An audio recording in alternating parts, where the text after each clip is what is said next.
Hola, te invito a que nos sigas en redes sociales y que mires la prédica de nuestra pastora Tatiana Carrillo. Acompáñanos. Debemos tener cuidado este 8 de abril, ya que puede iniciar los 3 días de oscuridad que nos narra la Biblia. Este 8 de abril de 2024, muchas personas serán testigos de un evento divino que ha despertado miedo en las personas, un eclipse solar. Y casualmente va a ser para el mismo día que ocurrieron los 3 días de oscuridad en el antiguo Egipto.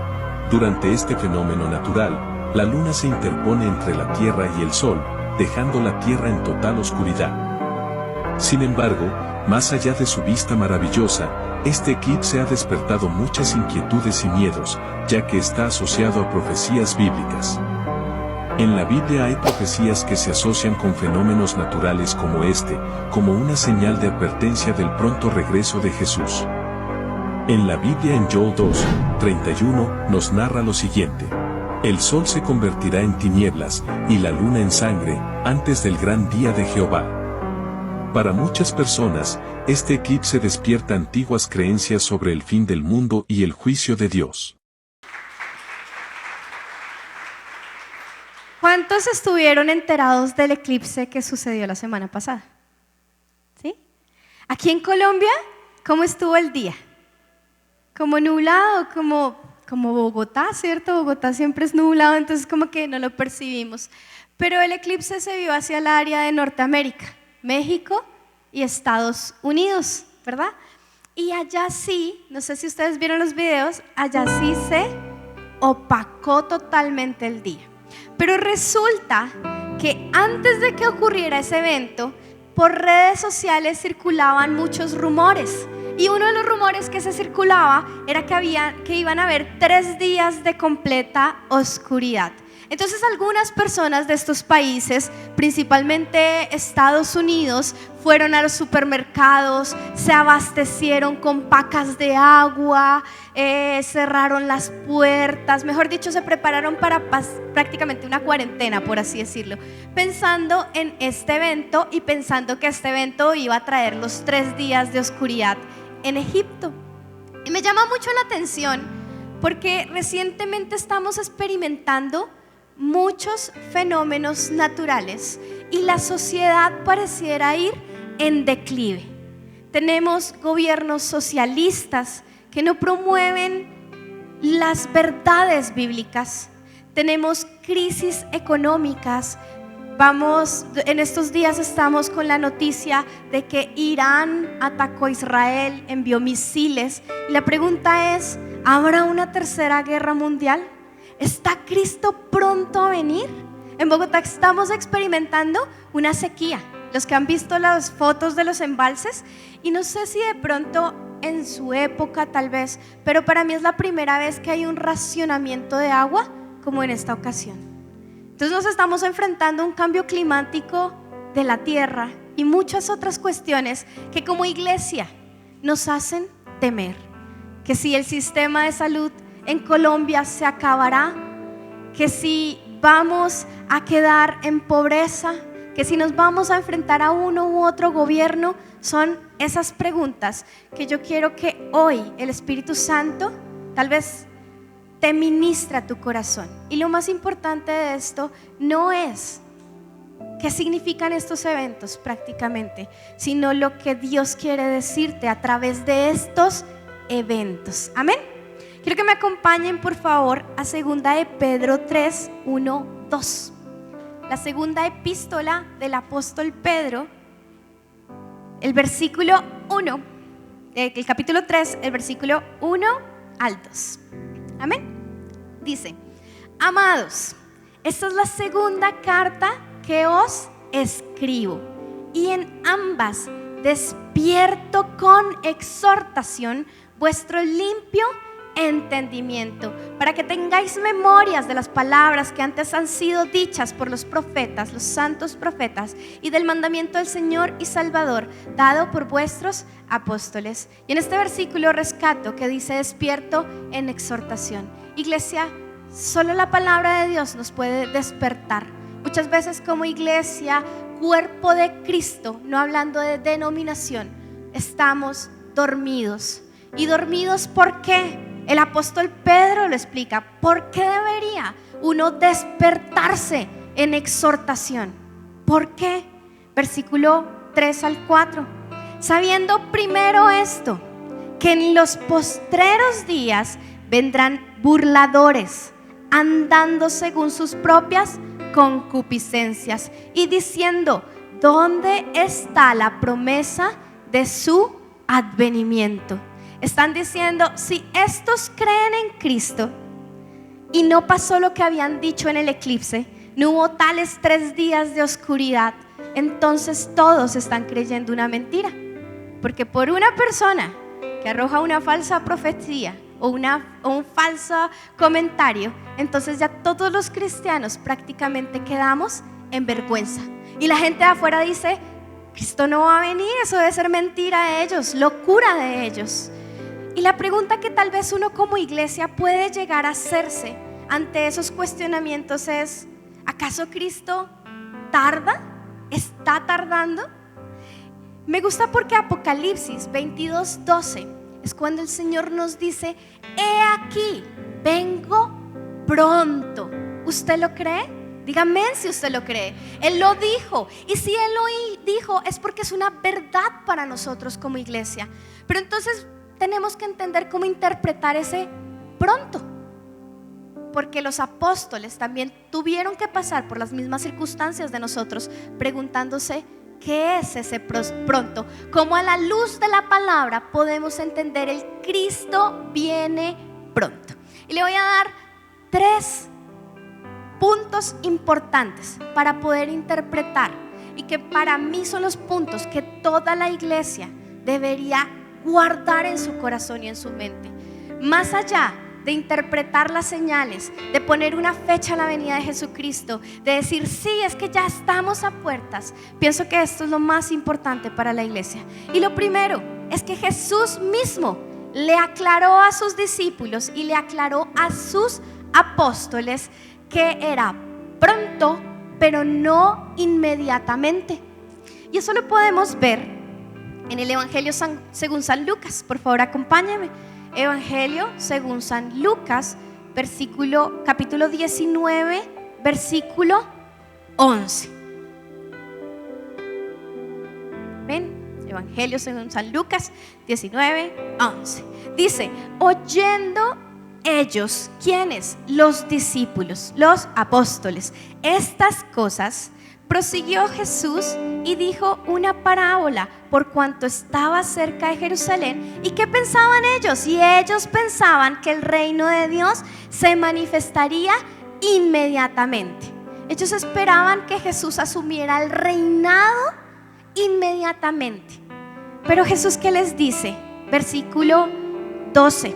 Dijo pues: un hombre noble se fue a un país lejano para recibir un reino y volver. Y llamando a 10 siervos suyos, les dio 10 minas y les dijo: negociad entre tanto que vengo. Y esta parábola, el objetivo de esta parábola y la enseñanza que nos deja esta parábola es que Jesús describió claramente que Él tenía que ir a un lugar lejano, que en este caso es el reino del Padre en los cielos, para recibir el reino y luego regresar. Pero entonces le dijo a sus siervos y les entregó un propósito. Les entregó 10 minas y les dijo: negociad entre tanto que vengo. Y esta palabra usted la tiene que tener en su corazón: entre tanto. Amén. Sigue diciendo después: pero sus conciudadanos le aborrecían y enviaron tras él una embajada diciendo: no queremos que reines sobre nosotros. Aconteció que vuelto él, después de recibir el reino, mandó llamar ante él a aquellos siervos a los cuales había dado el dinero, para saber lo que había negociado cada uno. Y como les digo, iglesia, el objetivo con el cual Jesús le refirió esta parábola a sus discípulos era decirles: ¿qué van a hacer ustedes entre tanto? Inmediatamente no es inmediatamente, pero quiero que se ocupen de qué van a hacer. Y esta parábola se asemeja mucho a la parábola de los 10 talentos. cuando él llegó y los siervos le presentaron lo que habían hecho, habían siervos aprobados, siervos buenos, que cumplieron lo que él dijo. La palabra negociar, ocuparse de sus asuntos, ocuparse de lo que él dijo. Pero habían siervos malos, que por el contrario, por miedo a las falsas profecías, por miedo de pronto, por sus ocupaciones en la vida natural y en la vida secular, olvidaron cumplir esa parte de entre tanto negocien. En nuestro caso, ¿cuál fue la tarea que nuestro Señor nos encomendó? ¿Cómo? Amén. Id y predicad el evangelio. Y yo le pregunto, ¿usted lo está haciendo?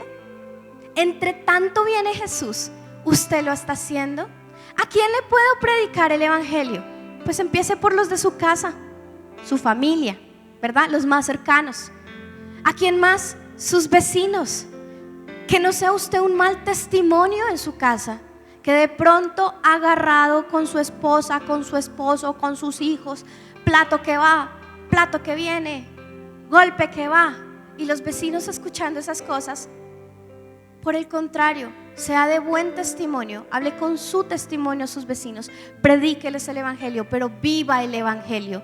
A sus compañeros de trabajo, que usted no sea de pronto el que más mal pensado es, el que hace comentarios de doble sentido y sus compañeros jajajaja, y el cristiano es el que peor se comporta. Usted no sea tal vez el cristiano que en el trabajo está saliendo con una mujer que no es su esposa, o viceversa. Sea de buen testimonio entre tanto que Él viene. Amén. Esa es la primera cosa. No es inmediata, pero hay un entre tanto.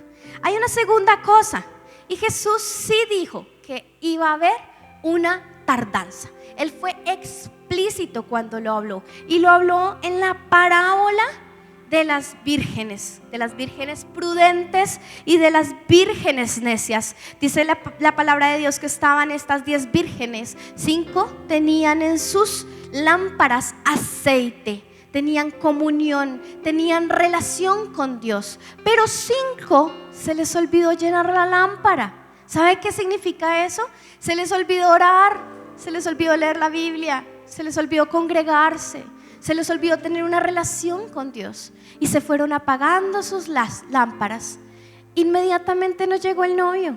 Dice que a medianoche llegó el novio. Pero ¿qué sucedió? Mateo 25, 5, dice Mateo: y tardándose el esposo, Jesús estaba poniéndose en la condición de esposo, y claramente dijo: y tardándose el esposo, cabecearon todas y se durmieron. Y a la medianoche se oyó un clamor: aquí viene el esposo, salid a recibirle. Y la pregunta es: ¿usted está cabeceando ahí? Como que se le olvidó que Cristo viene por usted. ¿O usted está llenando la lámpara de aceite para que no se le apague antes de medianoche?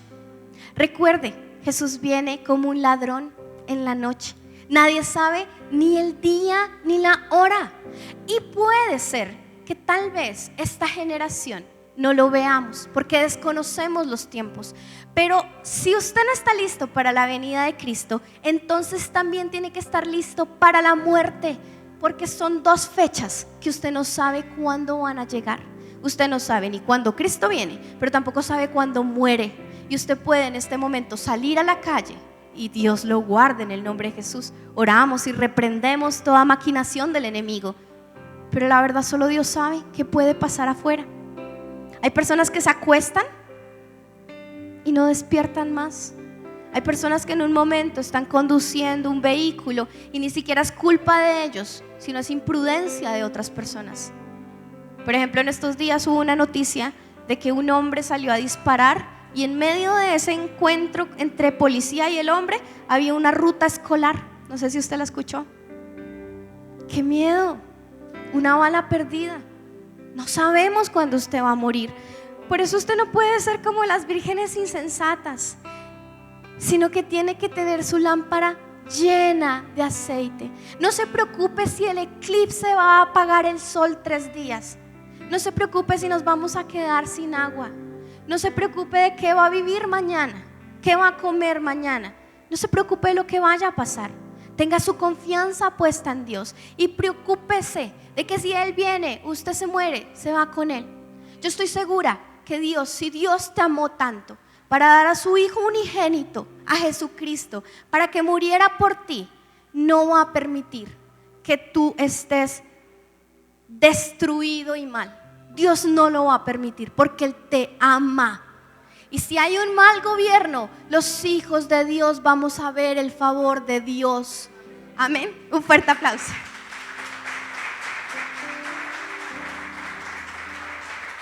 Si falta el agua, Jesús es nuestra agua de vida. Si en los tiempos de Eliseo hizo que la viuda y él vivieran de un tinajo de harina y de aceite, ¿por qué Dios no puede hacer que tú vivas del botellón de agua? No te preocupes si va a escasear.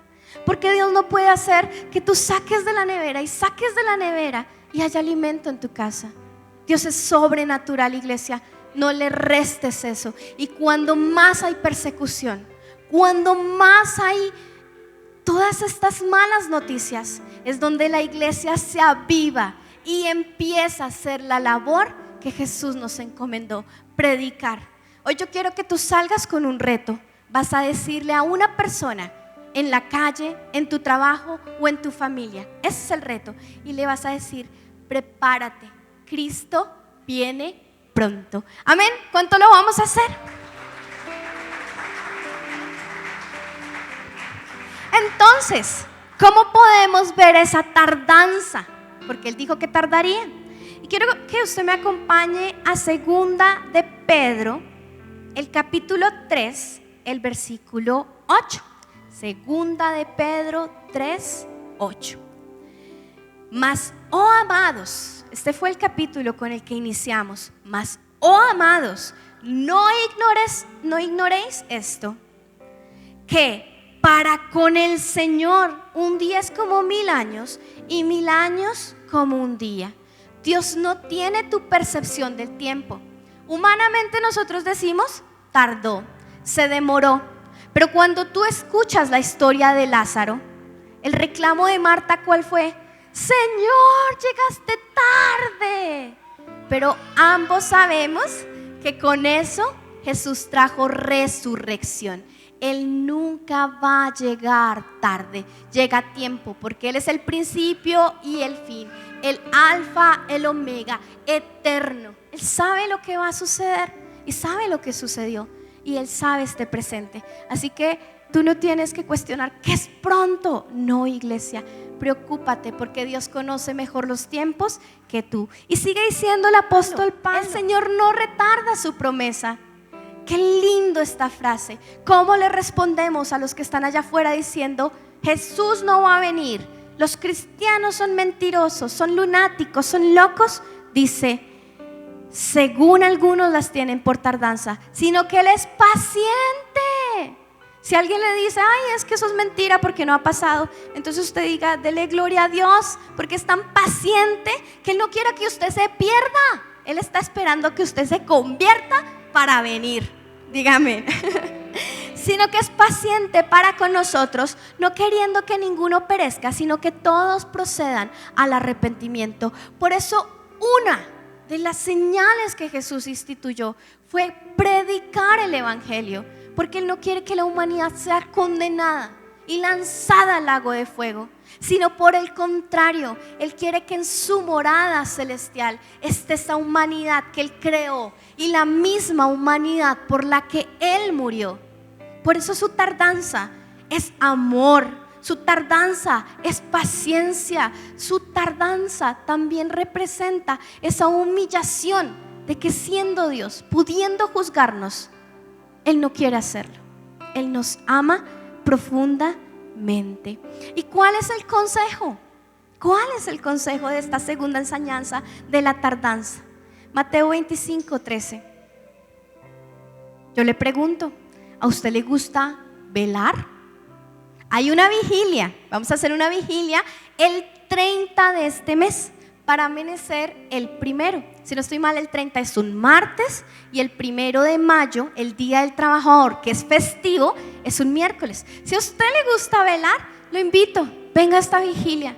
Va a ser una vigilia de clamor, de intercesión. Vamos a orar por todo lo que está sucediendo, por nuestro país. Incluso vamos a orar para que los cielos sean abiertos como en los tiempos de Elías y la lluvia descienda a los embalses. Incluso vamos a orar por la guerra que se está desatando en otras naciones. Vamos a orar por nuestro presidente, por nuestros gobernantes, porque si nosotros como iglesia no lo hacemos, ¿quién lo va a hacer? Amén. Dice Mateo 25:13: velad pues, porque no sabéis el día ni la hora en que el Hijo del Hombre ha de venir. ¿Y esto en qué traduce? Hermano, ¿está preparado? ¿Está preparado? ¿Lo está realmente? Dígale, ven Señor, dígale conmigo, Maranata, Cristo vuelve pronto. Tercer punto, entonces ya habíamos dicho, 1, no es inmediato, ¿cierto? 2, sí existe una tardanza, pero hay una palabra que me fascina y es que es inminente. Inminente. Y voy a pedirle a nuestro departamento de audiovisuales que nos permita ver el siguiente video. Han vuelto para recoger sus pertenencias, todo lo que puedan llevarse en el auto. A los residentes de la ciudad islandesa de Grindavik se les permitió regresar a sus casas para recuperar muebles, efectos personales y mascotas.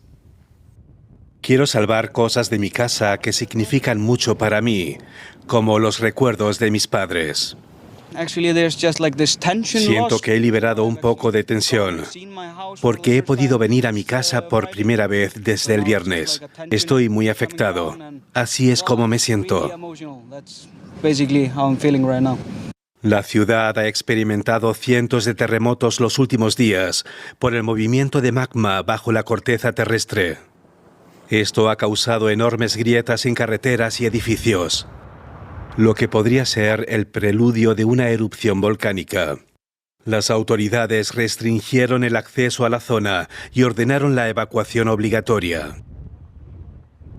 Sé que durante la última erupción se podía sentir el magma moviéndose bajo el suelo. No hemos llegado ahí todavía, pero la erupción podría ocurrir muy rápidamente. Nadie debería quedarse. Gloria al Señor. Y como acabaron de ver, este video me impactó mucho porque era la inminente explosión de un volcán. Habían las señales, el humo, la tierra se partió e incluso hicieron un primer desalojo de la ciudad en la que no pudieron recoger nada. Simplemente los habitantes tuvieron que salir inmediatamente e irse. Pero viendo que el volcán todavía no hacía erupción, dieron un periodo de tiempo para que volvieran y cogieran lo más importante para ellos y pudieran volver a salir. Cuando nosotros hablamos de inminencia, es que está a punto de suceder. Así como los geólogos y los científicos en esta ciudad no sabían en qué momento el volcán iba a hacer ¡plum!, así tampoco nosotros sabemos cuándo Jesús va a venir. Pero usted, como esas personas, tiene que prepararse. Y en el caso de ellos, les permitieron volver a la casa. Pero ellos ya sabían que ese permitir volver a la casa era temporal, era por un momento. Y eso es lo que es tu vida, es temporal. Tú estás en esta tierra temporalmente, así como ellos. Pero sabes que hay una inminencia, que algo va a ocurrir y que es el regreso de tu Señor y tu Salvador. Por tanto, recoge lo que puedas. Cumple la comisión que puedas. Recoge a tu familia al Señor. Predícales, tráelos, reconvídalos. Y cuando eso suceda, siéntete gozoso, porque el Señor habrá cumplido su promesa. Dice la palabra de Dios, las promesas de Dios son en el sí y en el amén. Dios no es hombre para que mienta, ni hijo de hombre para que se arrepienta. Ten la certeza de esa inminencia. Y así como ellos veían los cráteres, tú vas a saber que las señales se están empezando a dar. Y hablando de esta inminencia, entonces, ¿cómo debemos entender las señales? ¿Cómo debemos entender los eclipses? ¿Cómo debemos entender las guerras? Yo no te voy a dar aquí en esta hora un mapa de evento 1, evento 2, evento 3, evento 4 y ahí sí. No, por el contrario, quiero que te lleves una esperanza en tu corazón, más que los eventos y estar contando los eventos. Quiero que entiendas qué significan esos eventos. Y lo primero es que estas señales nos recuerdan que sí va a suceder. Cuando vemos esos eclipses decimos, Cristo viene pronto, y nos inquietamos, pero no te inquietes para generar temor ni para temer, sino por el contrario, para empoderarte, cumplir lo que el Señor mandó a hacer y estar listo para ellos. Dice Mateo 24:4. Jesús está hablando señales antes del fin. Dio una serie de señales. Y uno de los errores que la iglesia del tercer siglo cometió fue que se confió. Como el cristianismo se expandió, como el cristianismo se volvió parte del imperio romano, la iglesia dijo, ya no hay persecución. No, ya Cristo no viene, estamos viviendo el reino de Dios. Iglesia, si gozas de buenos tiempos en Colombia, prepárate de todas maneras, porque este reino es terrenal. Si tú tienes riquezas, si gozas de un buen trabajo, disfrútalo, agradécele al Señor, pero no esperes a tener necesidad y escasez para ahí sí preocuparte cómo está tu vida espiritual. Dice Jesús, respondiendo Jesús les dijo, mirad que nadie os engañe. No mires TikTok, no mires redes sociales. La gente está conmocionada y solo quieren engañar. Dice nuestro Señor que se levantarán falsos profetas. Mirad que nadie os engañe, porque vendrán muchos en mi nombre diciendo yo soy el Cristo, y a muchos engañarán, y oiréis de guerras y rumores de guerras. Y todo este tiempo hemos escuchado de guerras y de rumores. Israel, Irán, el Medio Oriente, ¿cierto? Son rumores, tenlo ahí. Pero dice, mirad que no os turbéis. ¿Qué es lo que tú tienes que hacer como iglesia?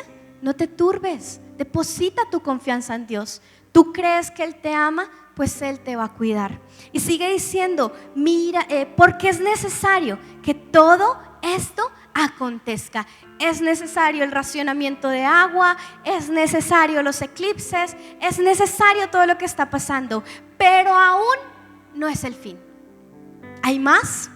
Y sigue diciendo nuestro Señor Jesús en el versículo del 7 al 8, Mateo 24, 7 al 8. Porque se levantará nación contra nación y reino contra reino, y habrá pestes y hambres y terremotos en diferentes lugares, y todo esto será principio de dolores. O sea que esto que estamos viendo, ¿qué son? Principios de dolores. Esperemos que sea un principio de dolor casi terminando. Pero prepárate para eso. ¿Qué más nos representan estas señales? La segunda cosa que nos representa estas señales es que son un incentivo para obedecer la voluntad de Dios en el presente. Las señales no son para que tú te fíes en el futuro, ni estés preocupado por el futuro, sino para que te concentres de obedecer aquí en el presente. Y por eso es que nuestro Señor Jesús, en Mateo 24, el capítulo que estábamos leyendo, abajo en el versículo 13 dice, mas el que persevere hasta el fin, este será salvo. ¿En qué te tienes que concentrar ahorita? En obedecer la palabra del Señor y perseverar en sus mandamientos. ¿Para qué? Para que seas salvo. Para eso son las señales, no para crear alarma, ni confusión, ni caos, sino para enfocarnos como iglesia. Otro aspecto de por qué las señales, como ya lo había mencionado, nos enfoca a cumplir el mandato de Cristo que también está ahí. En Mateo 24 dice: y será predicado este evangelio del reino en todo el mundo para testimonio a todas las naciones, y entonces vendrá el fin. ¿Qué es la señal última para saber que viene el fin? Y entonces, después de todo lo que Jesús mencionó, rumores de guerras, falsos profetas, bla, bla, bla, bla, y entonces será predicado el evangelio por todo el mundo. Y ahí sí vendrá el fin. Por eso debemos ocuparnos de eso. Predique el evangelio. ¿Quiere que venga Jesús pronto? Predique el evangelio. ¿A dónde? A todos. Y ahí encontramos entonces, ahora sí, Mateo 28, 19. Que es nuestra gran comisión. ¿Sabía usted, iglesia, que esa es la misión del Ministerio de Renovación, Palabra y Vida? Como iglesia, como estatutos, nuestra misión se resume en Mateo 28, 19.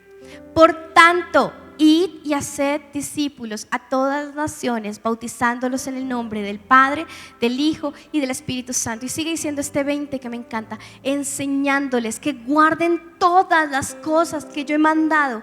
Y aquí yo estoy con vosotros hasta el fin del mundo. No te preocupes de lo que va a pasar, preocúpate que Jesús esté contigo en esta hora. Amén. Dale un fuerte aplauso al Señor.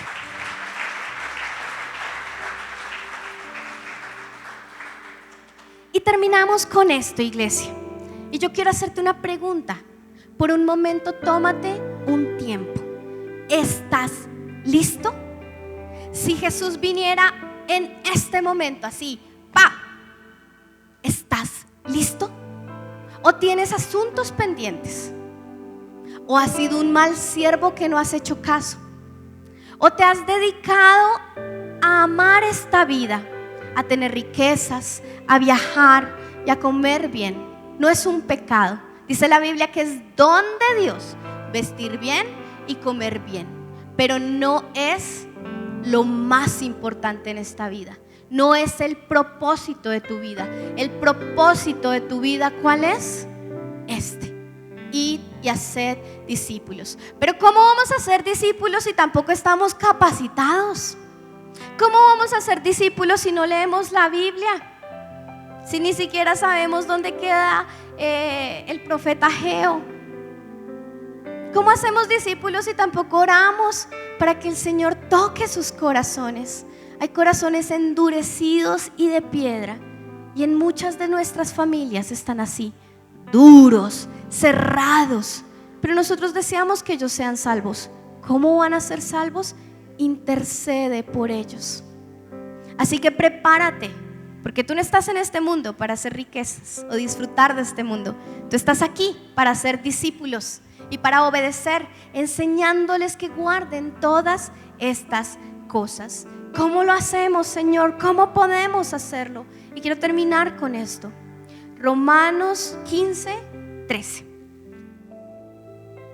Sin el Espíritu Santo, iglesia, estamos acabados. Sin el Espíritu Santo, el eclipse nos genera terror. Sin el Espíritu Santo, estaríamos tal vez recogiendo baldes de agua para no quedarnos sin agua. Sin el Espíritu Santo, estaríamos yéndonos del país de pronto, fuera de la voluntad de Dios, para buscar un mejor futuro. Pero dice la palabra en Romanos: ¿y el Dios de qué? Esperanza os llene de todo gozo y paz en el creer. Gozo y paz en la tribulación, en la aflicción, gozo y paz en la enfermedad, gozo y paz en la tristeza.